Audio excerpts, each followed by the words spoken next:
যেন এলাহি কাণ্ড। ১৩ ফুট কড়াইয়ে একের পর এক ঢালা হচ্ছে ডিম। তবে ১০ কিংবা ২০টি নয়, ভাঙা হচ্ছে শত শত ডিম। সারিবদ্ধভাবে রাস্তায় দাঁড়িয়ে এই ডিম ভাঙছেন বাবুর্চিরা। আর সেই ডিম খেতে বেলজিয়ামের রাস্তায় হুমড়ি খাচ্ছেন শত শত মানুষ।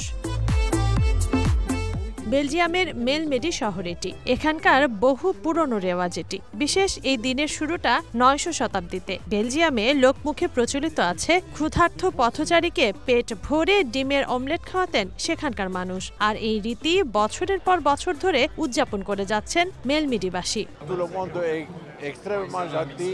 এই দিনটি আমি জন্মের পর থেকেই দেখে আসছি। সত্যি সুন্দর একটা সময় আমরা উপভোগ করলাম।